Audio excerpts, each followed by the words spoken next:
하나님 말씀 고린도전서 14장 1절부터 4절까지 보겠습니다. 제가 봉독해 올립니다. 사랑을 따라 구하라. 신령한 것을 사모하되 특별히 예언을 하려고 하라.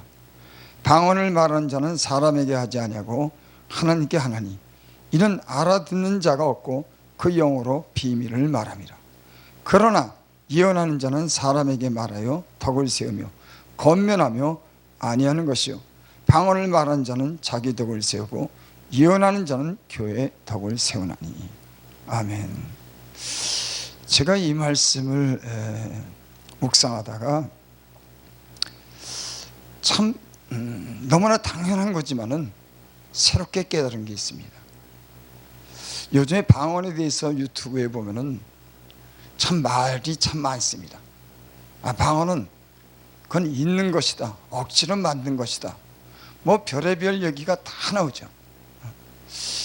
근데요, 여느 사람들은 예언과 방언이 성경의 완전 계시로 인해서 이것이 끝났다고 그렇게 말씀해요.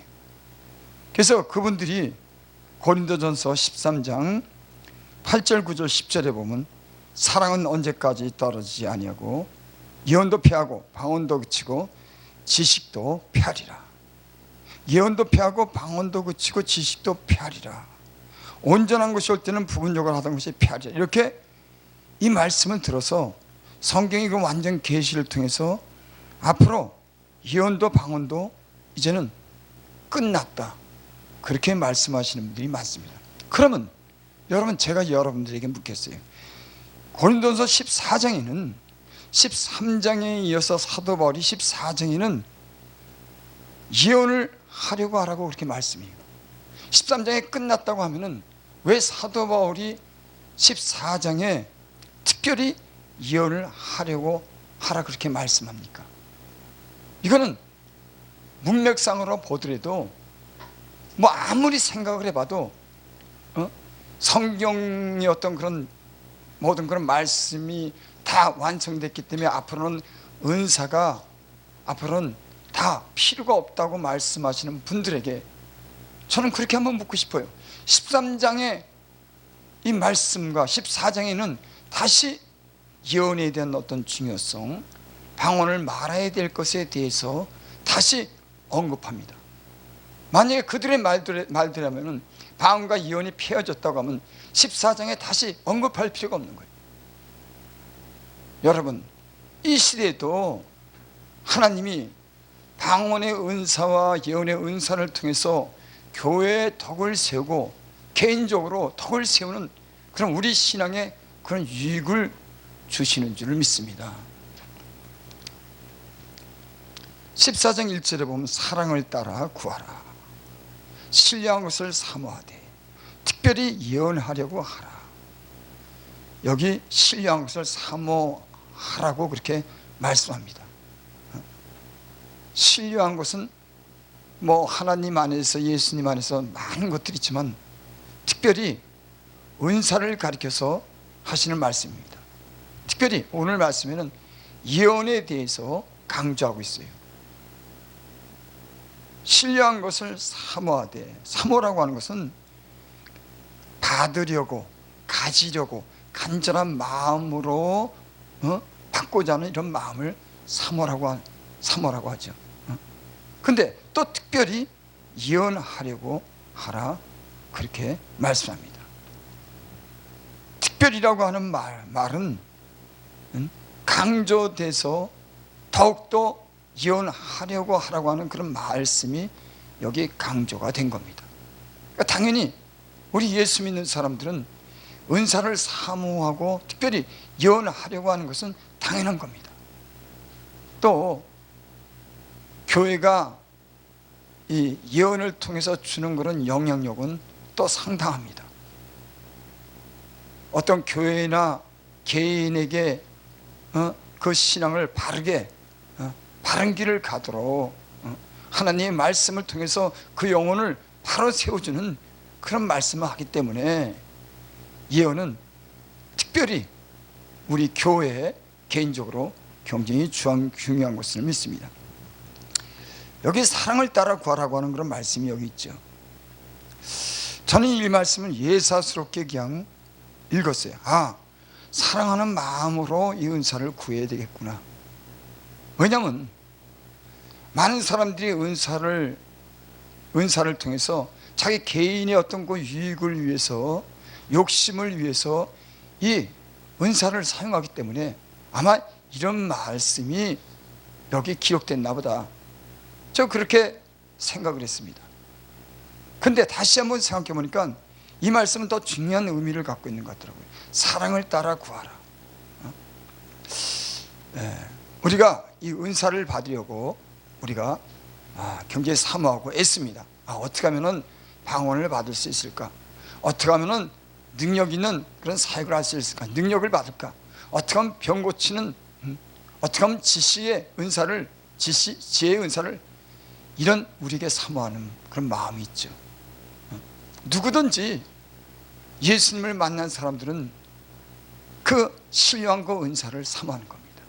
그 신령한 은사가 주님을 위하고 개인적으로 덕을 세우기 때문에 반드시 필요하고, 사람의 지혜로나 힘으로 되는 것이 아니라 하나님의 그런 능으로, 신으로 이 사역을 할 수 있다고 하는 것을 우리는 압니다. 그래서 하나님이 주시는 그런 능력, 은사는 이 교회에 유익이 되고 복음을 전도하는데 절대적으로 유익한 거예요. 근데 여기 사랑을 따라 구하라고 하신 말씀은, 많은 사람이 은사를 받으려고 하지만은, 여러분, 만약에 내가 사랑하지 않고 개인적인 욕심을 가지고 은사가 임했다고 하면은 그 사람은 반드시 하나님께 책망을 듣고 그 은사 때문에 저는 멸망하기도 합니다.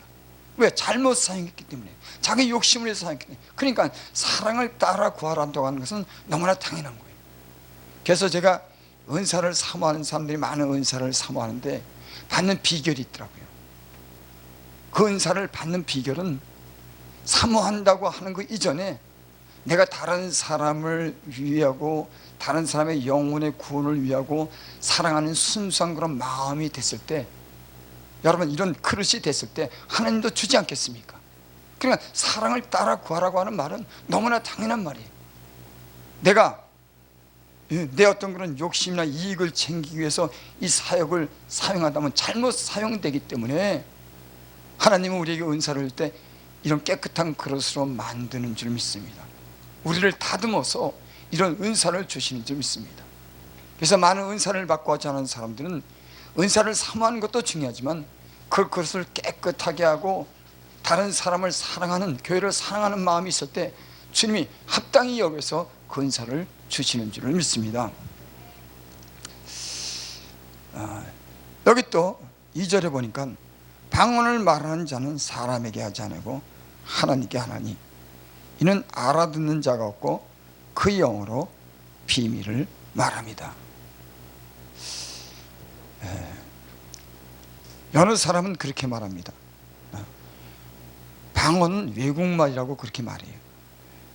그러니까 방언은 미국 말이라든지 아니면 히브리 말이라든지 헬라 말이든지 프랑스 말이든지, 이 방언을 어떤 사람들 얘기할 때는 그 방언은 외국 말이라고 그렇게들 얘기를 합니다. 근데 성경에는 뭐라고 하냐면 방언을 말한 자는 사람에게 하지 아니하고 하나님께 하나니 이는 알아들 자가 없고 그 영으로 비밀을 말합니다. 그러니까 방언은 사람이 알아듣지 못하는 거예요. 여러분, 외국말 같으면 사람이 왜 못 알아듣겠습니까? 많은 학자나 지식 있는 사람들이 그 방언은 구구하게 설명하면서 이거는 외국말이라고 그렇게 말합니다. 여러분, 성경은 그렇게 기록되어 있지 않았어요. 왜 우리가 다른 사람에게 말할 때 외국말로 합니까? 알아듣는 자기네 말로 충분히 소통이 되는데, 여러분, 그러니까 방언은 외국말이 아니라 비밀을 말하는데, 그것은 하나님께 아무도 알아듣지 못하는 그런 말을, 비밀을 하나님께 하는 것이 방언이에요. 또 여기 사도 바울이 18절에 보니까 내가 너희 모든 사람보다 방언을 더 말함으로 하나님께 감사하노라. 여러분, 방언은 영으로서 하나님께 기도한다고 분명히 정의를 내렸습니다. 여기. 그러니까 방언은 뭐냐? 그 사람의 영이 하나님께 비밀을 말하는 거예요. 그러니까 사도 바울은 내가 다른 사람보다 더 많이 방언을 한다 그랬을 때, 그럼 사도 바울은 하나님께 그 영어로 기도할 때 왜 외국말로 기도합니까? 아니, 우리가 기도할 때 외국말로 하나님께 기도할 이유가 있어요? 외국말로 해야 알아듣습니까? 아니요. 우리가 가장 잘하는 그런 말로서, 편한 말로서 말하면은 알아듣는 거예요. 사도 바울이 난 더 많은 방언을 한다 그럴 때, 그는 굳이 하나님께 기도하는데 외국말로 할 필요가 없어요. 왜 하나님이 못 알아들어서 외국말 합니까? 여기 어떤 사람들은 방언은 외국말이라고 하는데, 사도 바울이 그 영으로서 하나님께 기도할 때 그 기도는 비밀을 아무도 알아듣지 말을 하는 겁니다. 여러분, 이 점을 주의해 주시기 바랍니다. 하나님께 우리가 기도하는데, 어떤 사람이 영어로 기도하는데 그 영은 외국말이라고 하는데, 여러분, 왜 외국말로 기도해야 돼요? 그럴 필요가 없어요. 우리는 방언을 말할 때 외국말로 기도하지 않습니다. 영어로 기도하잖아요. 사도 바울도 방언으로 기도할 때 영어나 히브리어나 헬라어로 기도하지 않았습니다. 아무도 알아듣지 못하는 그 비밀을 하나님께 말한 거예요. 그러니까 이 잘못된 해석이 영적으로 많은 그 유익을 주는 영어로 기도하는 것에 대해서 제한시키고 부정적인 의미를 갖게 하는 그 많은 사람들이 요즘에 있습니다. 성경은 분명히 방언은 자기의 덕을 세운다 그랬어요. 여러분, 방언의 유익함이 뭡니까? 덕을 세우는 거예요. 덕이라고 하는 말이 무슨 말이냐면 집을 세워간다. 여러분, 이 말이 집이라고 하는 게 만약에 우리의 몸과 우리의 어떤 그런 영혼이라고 하면, 우리의 몸, 우리의 영혼이 잘 지은 집으로 만들어 간다고 하는 거예요. 그게 덕을 세우는 거예요. 그러니까 방언을 말하면 내가 잘 만들어지는 겁니다. 내가 다듬어지는 거예요. 집이 온전히 세워지는 겁니다. 그래서 방언을 말할 때 제 경험과 다른 사람의 어떤 말을 들어보면은 그 사람이 변화되는 걸 볼 수가 있어요. 저도 방언으로 많이 기도하니까 내가 변화되더라고요. 막 분노가 일어나고, 다른 사람에 대해서 이해를 못하고 좁은 이런 마음이라든지, 아직도 죄성을 버리지 못하는 내 마음의 갈등이라든지, 방언을 말하니까는 내가 변화되더니까. 그러니까 방언은 자기에게 유익이 되는 겁니다. 내게 덕을 세우는 거예요. 그러니까 많은 변화가 있는 거예요. 여러분, 마음으로 기도할 때 그 마음은 한계를 갖습니다. 우리가 무엇을 구해야 하는지, 우리의 어떤 그런 혼적인 기능은 우리가 기억되는 것만 기도합니다. 우리가 예전에 수많은 일들을 겪었습니다. 그걸 우리는 다 기억하지 못해요. 때는요, 우리의 혼이, 우리의 마음이 그런 모든 걸 다 기억해낸다면 정신병자 될 겁니다.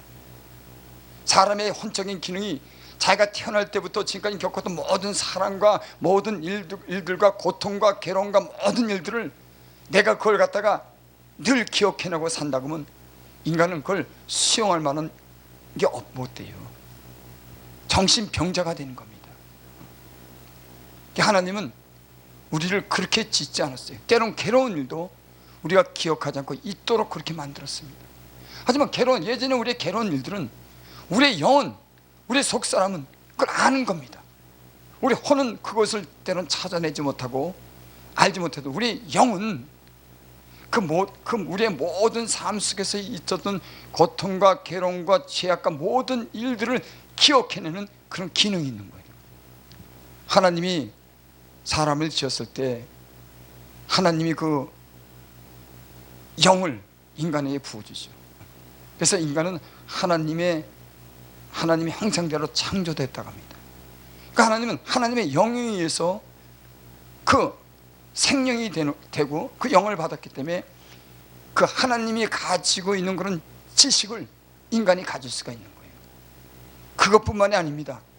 사람의 영은 소멸되는 게 아니에요. 육체는, 우리의 뇌의 기능은 뇌에서 판정되고 심장이 정지되면 육체는 죽는다고 하지만은 우리의 영은 죽지 않습니다.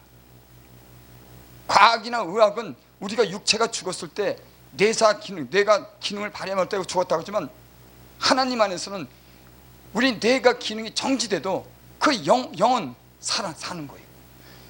한 번 죽는 것은 정한 것이요 그 후에 심판이 있으라. 죽는 것으로 끝난다고 하면 무슨 심판이 있겠습니까? 아니요. 죽은 후에 심판은 육체의 심판이 아닌 겁니다. 그 사람의 영혼을 하나님이 심판하는 거예요.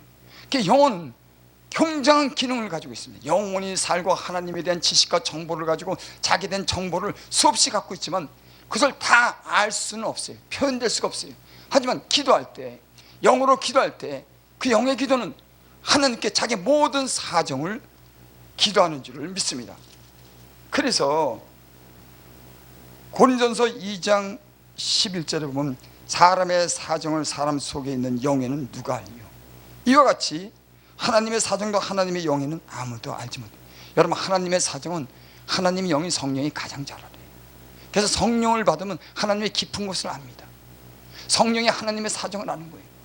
하나님의 사정은 하나님의 영이 잘 아는 겁니다. 그래서 하나님이 우리에게 성령을 부어주시고 성령을 통해서 하나님 누구인지를, 예수 그리스도를 통해서 누구인지를 우리 안에서 늘 가르쳐줘요. 근데 여기 앞서서 사람의 사정을 사람 속에 있는 영에는 누가 알냐? 여러분, 사람의 사정도 우리 혼이나 마음이 다 알지 못해요. 사람의 영이 그 사람의 사정을 다 아는 겁니다. 여러분, 우리 안에 감춰지던 여러분, 인생을 살면서 수많은 일들을 겪었어요. 진짜 말 못하는 일들이, 인간처럼 복잡하고 인간처럼 많은 문제가 있을까? 이 마음이라고 하는 것은 이 세상의 모든 것을 담을 수가 있는 거예요. 저 하늘나라 별만 따는 게 아니라 그 이상에 올라가기도 합니다. 뭐 갖고 싶은 걸 다 갖고 상상할 걸 다 상상하고 문제가 생긴 건 문제에 대해서 10가지 100가지를 생각해내고 마음이요 이게. 그런데 우리의 혼적인 마음의 기능이 이걸 다 분석하고 알고 이걸 갖다가 고칠 수 있느냐? 못 고쳐요. 사람의 사정은 사람의 영에는 뭐, 그 영은 인간의 그 모든 사정을 아는 겁니다. 그 모든 사정을 하나님께 기도할 수 있도록 성령이 그 영을 우리의 영에 부어줌으로 우리의 영은 하나님께 비밀을, 모든 것을 얘기할 수가 있는 거예요. 그래서 우리는 그 하나님의 주시는 그런 성령을 통해서 영어로 기도하면서 우리가 알지 못하게 변화됩니다. 혼으로 기도할 때는 그 문제에 대해서 때로는 해석이 되고 그것이 응답이 되는 걸 우리가 확인할 수 있지만, 영으로 기도했을 때는 그것이 무엇인지 모르기 때문에 어떤 변화가 왔을 때 그 변화가 어떻게 이루어진지 알지 못해요. 근데 분명한 것은 영으로 기도하면 우리가 변화된다고 하는 거예요. 왜냐하면 우리의 온갖 사정을 하나님께 다 직구하기 때문에 그 하나님은 그 기도를 들고 우리를 만들어가고 청소하는 줄을 믿습니다. 제가 기도를 방언으로 기도하면서 제가 깨닫는 게 있어요. 방언 기도는 나를 청소하는 기능이 있더라고. 내 안에 쓰레기를 치워. 여러분, 인간의 안에는 그 쓰레기가 얼마나 많은데, 죄송합니다 이런 표현을 해서. 근데 우리가 그걸 다 기억해내고 그 상처를 기억해내고 나쁜 일들을 다 기억해내고 그걸 일일이 다 말할 수 없는 인간의 한계가 있는 거예요. 하지만 영은 그 모든 것을 기도하기 때문에 하나님 안에서 그것이 풀어지고 청소되고 새롭게 집을 지어가는 그런 능력이 있는 줄 믿습니다. 제가 이런 표현을 할게요. 집을 짓는다고 하는 것은 제 얘기를 하겠습니다. 저 예수 믿기 전에 내 집은 글쎄요, 집이 있었는지 없었는지 모르겠어. 집이 있다고 하더라도 그 집은 초가집보다 더 허스름한 집, 지붕이 구멍난 집, 안에 온갖 더러운 잡동사니가 있는 집. 여러분 상상이 되죠? 예수 믿기 전에 내 집이 얼마나 형편없고 더러웠는지. 우리 몸은 영혼이 거하는 겁니다. 우리 장막 안에는 우리 영혼이 거네. 근데 영혼이 온갖 더러운 것 죄라고 해서 얼마나 더럽혀지고 상하고 썩고 냄새나고 구멍이 나고. 여러분, 하나님은 그런 집을 새롭게 짓기 시작하는 거예요. 그래서 예수를 믿으면 우리는 성령 안에서 우리가 새로운 집을 지면서 우리 집이 온전해지기 시작합니다. 그래서 성경에는 너희 영과 혼과 몸이 온전해져서 하나님을 만날 때 너희 온전해서 평안한 가운데 내가 만나기를 원한다. 너희 영과 혼과 몸이 그리스도 예수께서 오시는 그날 평강 가운데 만나기를 원한다. 온전해지기를 바란다. 하나님은요 우리를 만들어가요. 새로운 집을 짓습니다. 그래서 구멍난 집은 구멍을 메꾸기도 하고, 때로는 그렇게도 안 되면 허물어 버리는 거예요. 완전히 보링했고 안 되는 거는 완전히 박살을 내가지고 새로운 집을 짓는 겁니다. 여러분, 아마 우리는 대부분 그런 집을 지어가고 있을 겁니다. 옛사람은 십자가에서 못 박혀 죽고 이제 주님 안에서 다시 살아나서 성령으로 우리의 집이 지어가는 줄 믿습니다. 그 집은 오늘 여기서 말씀하신 영으로 기도할 때 우리의 그런 모든 것, 속사정과 알지 못하는 것들을 다 청소하고 토해내고 깨끗하게 수리되면서 우리의 집을 온전히 지어간다고 하는 것. 그래서 한 절만 보고 마치겠습니다. 14장 보면은 14장 4절에 보면 방언을 말하는 자는 자기의 덕을 세우고 예언을 한 자는 교회의 덕을 세우나니, 이 14장에는 예언을 특별히 중요하게 여겼습니다. 그러니까 예언을 해야 된다고 하라고 이렇게 사모하라고 그러고, 그 예언은 교회의 덕을 세운다고 그랬죠. 그러니까 교회가 바로 세워지는, 교회를 위해서, 자기를 위한 게 아니라 교회를 위해서 예언하는 겁니다. 다른 사람을 위해서 예언하는 거예요. 하지만 방언은 여기 보니까 방언을 말하는 자기의 덕을 세우고 예언하는 자는 교회. 그러니까 방언은 자기에게 덕을 세운다. 여러분, 하나님이 주시는 그런 은사가 예언도 있고 방언도 있고 지식의 통변에 많은 은사가 있습니다. 방언으로 많이 기도하면은 나에게 덕을 세우고 내가 만들어져 가고 깨끗한 그릇이 되고 청소돼서 그것에 좋은 보물을, 많은 것을 담을 수 있는 그런 우리가 될 수 있는 줄을 믿습니다. 여러분, 방언 하실 수 있는 분들은 방언 많이 하시기 바랍니다. 우리가 귀하게 쓰임받게 될 줄을 믿습니다. 아버지 하나님, 감사합니다. 우리가 연약하지만은 우리를 위해서 성령이 탄식함으로 우리를 구할 것을 구하게 하시고 우리를 새롭게 만들어 주시는지 믿습니다. 하나님께서 주시는 은사가 예수 믿는 사람들에게 나타나게 하시고 은사를 통해서 교회에 유익이 되게 하고 자기에게 덕을 세우는 이런 신령한 은사가 우리 모두에게 임하게 하여 주시옵소서. 예수님의 이름으로 감사하며 기도드리옵나이다. 아멘.